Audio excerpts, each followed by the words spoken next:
Hello guys, അപ്പം നമ്മൾ രാവിലത്തെ ദോശയോട് കൂടി ഇന്നത്തെ day in my life start ചെയ്യണം.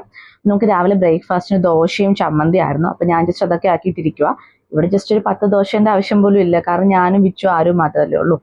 നമുക്ക് വലുതായിട്ട് അങ്ങനെ കുക്കിംഗ് ഒന്നും വലിയൊരു പ്രശ്നമല്ല, കാരണം നമ്മൾ മൂന്നല്ലേ ഉള്ളൂ. അപ്പം നമ്മൾ ദോശയൊക്കെ ആക്കി വെച്ചു. വിച്ചുവിനാണെങ്കിൽ ഇന്നലെ നൈറ്റ് ആയിരുന്നു, അപ്പോൾ വിച്ചു വെളുപ്പിന് വന്നു. ഇനിയിപ്പോൾ വിച്ചുവിനൊരു 12 o'clock ആകുമ്പോൾ പോകണം. എറണാകുളത്താണെന്ന് തോന്നുന്നു ഷൂട്ട്, എനിക്ക് കറക്റ്റ് സ്ഥലം അറിയത്തില്ല എവിടെയാണ്. അപ്പോൾ വിച്ചു പോകാൻ വേണ്ടി ഇങ്ങനെ നിൽക്കുമായിരുന്നു. അപ്പോൾ വണ്ടി ജസ്റ്റ് ഒന്ന് സ്റ്റാർട്ട് ചെയ്ത് നോക്കിയപ്പോഴത്തേക്കും വണ്ടി അനങ്ങണില്ല ഗൈസ്. വണ്ടി അനങ്ങാത്തൊന്നുമല്ല, നമ്മുടെ ബാക്കിൽ വീൽ എന്തോ സ്റ്റക്കായിരിക്കും. അപ്പോൾ എന്തോ അത് അനങ്ങുന്നില്ല, ബാക്കിൽ വീൽ മാത്രം അനങ്ങുന്നില്ല, വണ്ടി മൂവ് ആവുന്നില്ല. സത്യം പറഞ്ഞാൽ നമ്മളിത് ഉപയോഗിക്കലേ ഇല്ല, ചുമ്മാ അങ്ങനെ അവിടെ കിടക്കുവാണ്, ഉപയോഗിക്കാറേ ഇല്ല കേട്ടോ. വിച്ചുവിന് പപ്പ ഉണ്ടായിരുന്ന സമയത്ത് നമ്മൾ വണ്ടി എടുത്താൽ, ഞാൻ ആരുടെ പ്രഗ്നൻ്റ് ആയിരുന്ന സമയത്ത്. അപ്പോൾ പപ്പയ്ക്ക് ബൈക്കിലൊക്കെ ട്രാവൽ ചെയ്യാൻ കുറച്ച് ബുദ്ധിമുട്ടാണ്. പപ്പയ്ക്ക് കാലിന് വയ്യാതിരിക്കുമായിരുന്നേ. വയ്യായിക മീൻസ് അങ്ങനെയൊന്നുമില്ല, എന്തോ പോയിസണിൻ്റെ എന്തോ ഒരു പ്രശ്നം കാലിന് ചെറുതായിട്ടുണ്ടായിരുന്നു. ഈ പാടത്ത് കൃഷിയൊക്കെ ആയിരുന്നതുകൊണ്ട് അങ്ങനെ എന്തോ ഇതായതാണ്. അപ്പോൾ ഓരോ സമയമാകുമ്പോൾ അതിങ്ങനെ ചൊറിഞ്ഞ അലർജി പോലെ വന്നിട്ട് ഇങ്ങനെ പൊട്ടുകയൊക്കെ ചെയ്യും, ചെറിയതായിട്ട് നീരൊക്കെ ഉണ്ടായിരുന്നു. അപ്പോഴേക്ക് ബൈക്കിൽ ഇരിക്കുന്നതിന് പ്രശ്നമൊന്നുമില്ല, ബൈക്കിൽ വരലും പോലൊക്കെ ഉണ്ട്. എങ്കിലും കുറേ സമയം അങ്ങനെ ബൈക്ക് ഓടിക്കാൻ അങ്ങനെയൊന്നും പറ്റത്തില്ല, ബൈക്കിൽ ഇരിക്കാനൊന്നും പറ്റത്തില്ല. അപ്പോൾ അങ്ങനെ ഇരുന്നപ്പോഴത്തേക്കും ബേബി ആയ സമയത്ത് വിച്ചുൻ പപ്പയ്ക്കൊക്കെ എപ്പോഴും വന്ന് കാണണമെന്നുണ്ടെങ്കിൽ ബേബിനെ എപ്പോഴെപ്പോഴും കാണണ്ടെന്ന് വെച്ചിട്ട് അങ്ങനെ പപ്പയ്ക്ക് വേണ്ടി മാത്രം എടുത്ത വണ്ടിയാട്ടോ. കാരണം നമുക്കങ്ങനെ നമുക്ക് കൂടുതലും 2 വീലർ യൂസ് ആക്കണേ, കാറിൻ്റെ ആവശ്യം വരാറില്ല. അപ്പം അങ്ങനെ എടുത്ത വണ്ടിയാണ്. പക്ഷെ നമുക്കങ്ങനെ വലിയ ഉപയോഗം അങ്ങനെ വന്നിട്ടില്ല. പപ്പയ്ക്കാണെങ്കിൽ ആരുവിനെ ഇടയ്ക്കിടയ്ക്ക് ഒന്ന് കാണണമല്ലോ എപ്പോഴും. അപ്പോൾ വിച്ചുവിൻ്റെ വീട് വന്നിട്ട് ആലപ്പുഴ ആട്ടോ, ഞാൻ ചേർത്തലയാണ്. അപ്പോൾ അവിടുന്ന് അത്യാവശ്യം കുറച്ച് ദൂരം ഉണ്ട്. അപ്പോൾ അത് ബുദ്ധിമുട്ടാവണ്ടല്ലോ എന്ന് വിചാരിച്ചിട്ട് അങ്ങനെ എടുത്ത വണ്ടിയാണ്. പക്ഷേങ്കിൽ ആരും ഉണ്ടായ ഒരു 90 days കഴിഞ്ഞപ്പോഴത്തേക്കും പപ്പയ്ക്ക് വയ്യായിരുന്നു.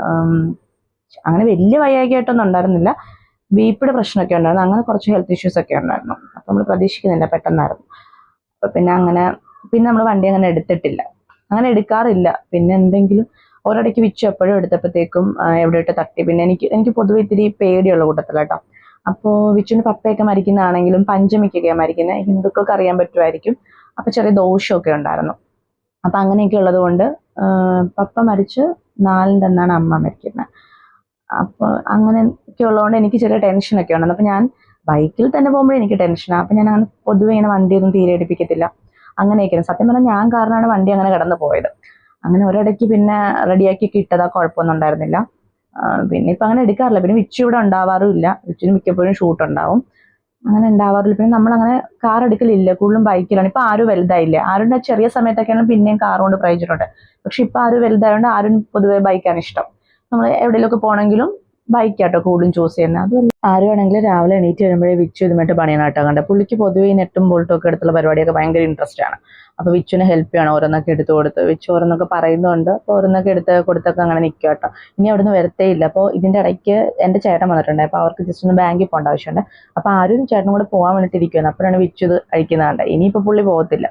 ഞാൻ അതിൻ്റെ ഇടയ്ക്ക് കിടന്ന് വിളിച്ചുകൊണ്ടിരിക്കും, ആരും കുളിപ്പിച്ചിട്ട് വിടാന്നൊക്കെ പറഞ്ഞിട്ടൊന്നും പുള്ളി വരുന്നേ ഇല്ല, കാരണം ഇനിയിപ്പോൾ അത് കഴിയാണ്ട് വരത്തില്ല.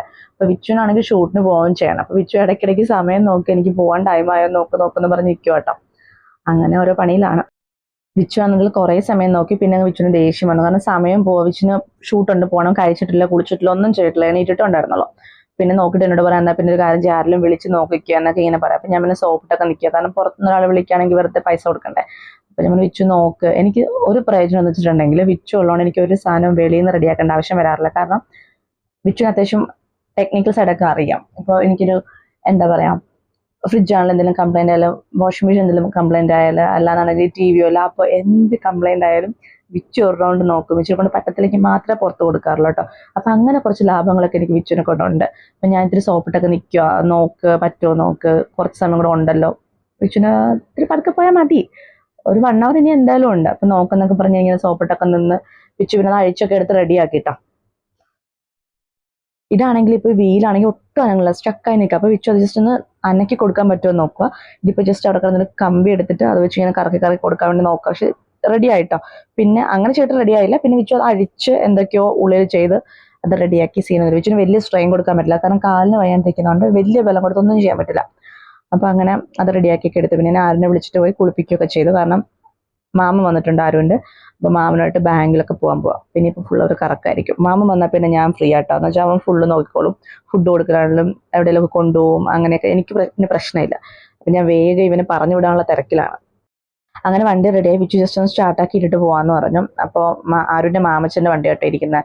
അപ്പോൾ അത് അവൻ കഴുകി അവിടെ വെച്ചിരിക്കുക. അപ്പോൾ ഒന്ന് മാറ്റി വെച്ചിട്ട് സ്റ്റാർട്ട് ചെയ്ത് നോക്കാമെന്ന് വിചാരിച്ച് അങ്ങനെ വിച്ചു അതൊക്കെ മാറ്റി വെക്കാം.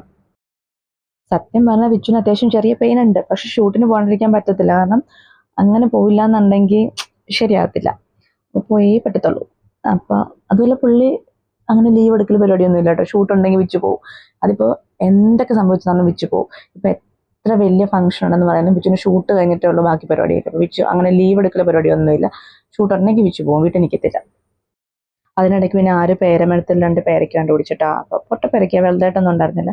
അപ്പോൾ ആരിന് പേരയ്ക്ക് വേണമെന്ന് പറഞ്ഞ് ബഹളം ഉണ്ടാക്കിയിട്ട് ഞാൻ പിന്നെ പെട്ടെന്ന് രാവിലെ ആയതുള്ളൂ കേട്ടോ, പെട്ടെന്ന് പൊട്ടിച്ചു കൊടുത്തു. പിന്നെ ആരും ജസ്റ്റ് അത് കഴിച്ച് അവിടെയൊക്കെ നടക്കുകയാണ്. ഇതിപ്പോൾ നമ്മൾ അമ്മ തുണി വിരിക്കുന്നിടത്ത് പോയി നിൽക്കുക കേട്ടോ. അപ്പോൾ അപ്പുറത്തെ വീട്ടിൽ ടൂറിസ്റ്റ് ബസ് ഉണ്ട്. അപ്പോൾ അതിൽ നിന്ന് ഇലുമിനാറ്റി സോങ് ഇട്ട് അപ്പോൾ ആരും അവിടെ കിടന്ന് ഡാൻസ് കളിക്കുക. ഇനിയിപ്പോൾ ഞാൻ ഒരു മൈക്ക് ആരും കൊടുക്കാം കേട്ടോ. ഇതിപ്പോൾ ഞാൻ ഷൂട്ട് ചെയ്തിട്ട് പിന്നെ റെക്കോർഡ് ചെയ്യുന്നത്, അതുകൊണ്ടാണ് കുറച്ച് ലാഗ് വരുന്നത്. പിന്നെ ആരും അതിൻ്റെ ഇടയ്ക്കൊക്കെ ഓടിയിടുന്ന് കളിക്കുമായിരുന്നു. അങ്ങനെയൊക്കെ നിന്ന് പിന്നെ കുളിപ്പിച്ച് റെഡിയാക്കി മാമൻ്റെ കൂടെ ബാങ്കിൽ വിട്ടു. വിച്ചുവും കുളിച്ച് റെഡിയായി ഫുഡൊക്കെ വെച്ച് ഷൂട്ടിന് പോയി. അങ്ങനെ ആരും മാമനും കറക്കമൊക്കെ കഴിഞ്ഞ് വന്നു കേട്ടോ. ഫുഡൊന്നും കഴിച്ചിട്ടുണ്ടല്ലോ, പുറത്തുനിന്ന് കഴിച്ചിട്ടാണ് വന്നത്. അപ്പോൾ റൈറ്റിംഗ് പാഡ് വാങ്ങിയിട്ടാണ് വന്നത്. അപ്പോൾ അത് വെച്ച് കുറച്ച് നേരം പടമൊക്കെ വരച്ച് ഇരുന്നിരുന്ന് പുള്ളി അങ്ങനെ കിടന്ന് പുള്ളി അങ്ങനെ ഉറങ്ങി. അപ്പോൾ നമ്മുടെ കുട്ടി വ്ളോഗ് കൂടെ വൈൻഡപ്പ് ചെയ്യാണ്. നെക്സ്റ്റ് വീഡിയോയിൽ കാണുന്നവരെ ബൈ.